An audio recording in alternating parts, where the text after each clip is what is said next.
Bonjour, hello, welcome to MaxMountainWorld. Today's subject, tyres.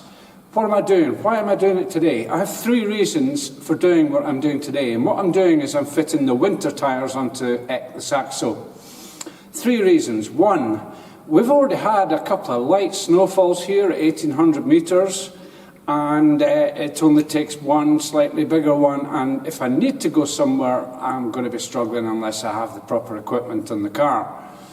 Now, it makes a huge difference, and in a minute I'll just go into the difference between a winter tyre and a non-winter tyre, a road tyre, or whatever you want to call them.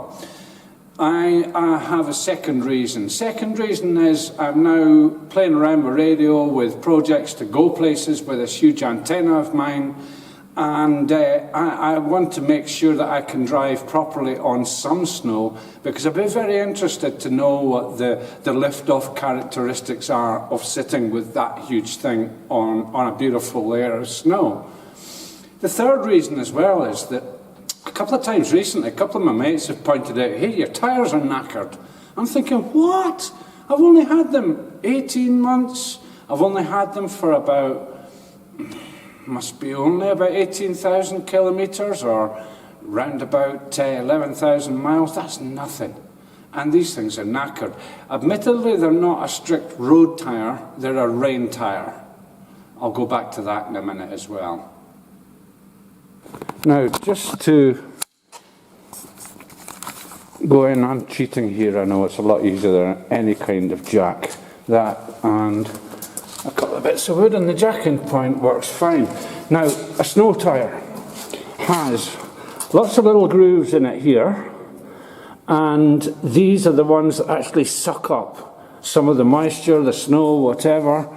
The tread pattern as well, these only go one direction. You can't fit this on the other side of the car there, or it just won't work.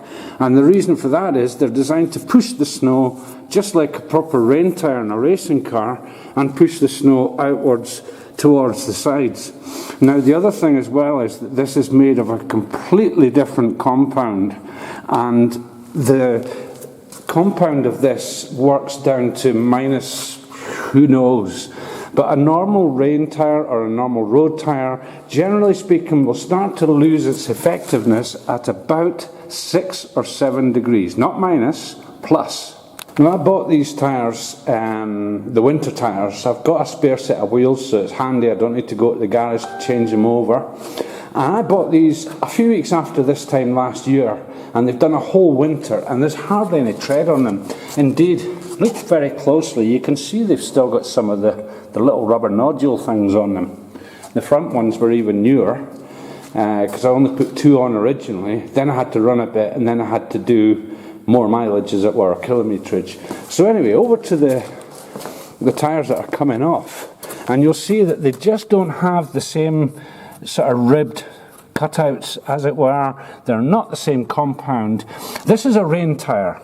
Now, there's two things I didn't like about this. They're actually a Uniroyal rain tyre. That's the rain side, and that's the non-side. Now, the rain side goes on the outside, and the thing I didn't like was when you put them on the other way around, on the other side of the car, these are actually working the wrong way. It just seems a daft. And I've had Uniroyal tyres before. The Uniroyal Rally 180 and Rally 280 tyres that I used to use in cars in the UK were fantastic all-round tyre and lasted a long time. These have, as you can see, this is the outside of the tyre, and this is what my friends have been seeing. And they're all the same, the front ones, the back ones.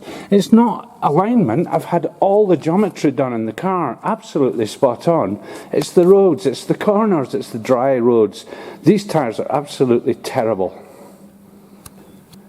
So I'm just going to take the time to finish off the last one here. I've already done 3, and I'm going to just change this over, take the car out for a spin, make sure everything's fine, there's no rattles, no wobbles, no nothing, and that's me ready to go for the winter with it.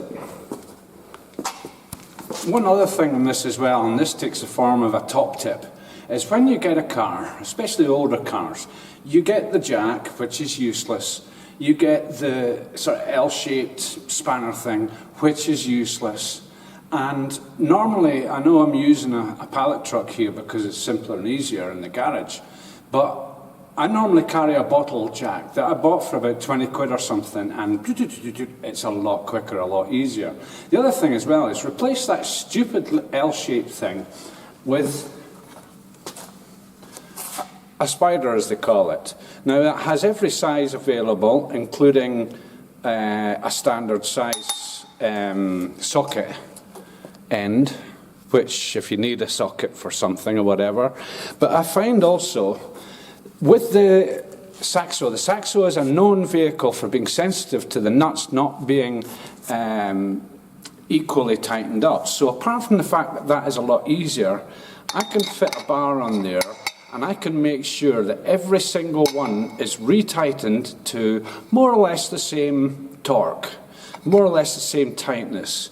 I know I could use a torque wrench on it, but no real need. This is me, this is botch up land.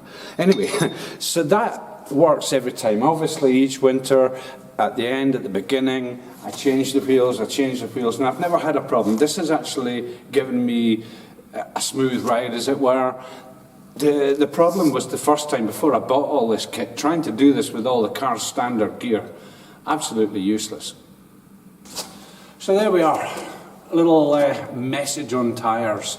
Now, skip the top tip aside, because I think it's a good one, always is, always has been. And this is probably just something that, for me here in the Alps, because in UK and Ireland, I never fitted winter tyres. I never had a need to. If it snowed, you just didn't go anywhere, or you got stuck or something. But it just didn't happen that often. But here we're actually guaranteed a lot of snow. So it's a bit of a different thing here. Plus, this is a rain tyre that I've been criticising from Uniroyal, and we have 300 days of sunshine here, statistically, in the Alps. So they've done more on the dry stuff than they have on the wet stuff, although I must say, in the wet, the handling, the road holding, the cornering of these was absolutely phenomenal. In the dry, nothing special, but they were wearing out too quickly. So anyway, that's today's video. Thanks very much for watching. Remember, subscribe down there. And when you have subscribed, click on the alert bell down below for notifications of further uploads from MaxMountainWorld. When you've done this, you can make comments below, click on the thumbs up, the thumbs down, all the feedback, much appreciated. Remember, share this with people. Online, offline, on the radio, off the radio, in the pub, wherever. Pubs are closed just now, but whatever. That's the message anyway. Keep subscribing to the channel. Tell people to subscribe, get people interested in this. All the support, as I say, is much appreciated. So until the next video, ciao.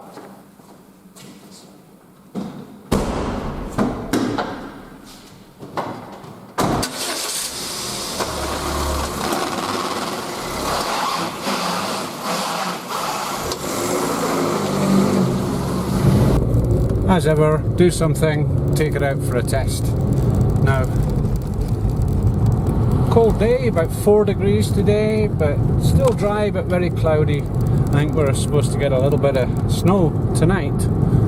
So, amazing how different the car feels, even at a slow speed, when you change the tyres to these winter jobs. The car kind of feels softer, the steering not quite so sensitive.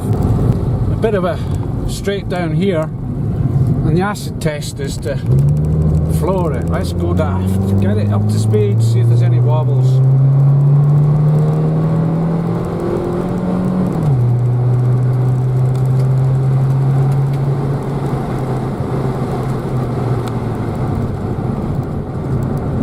Now I won't say what speed that was, but it basically covers every eventuality.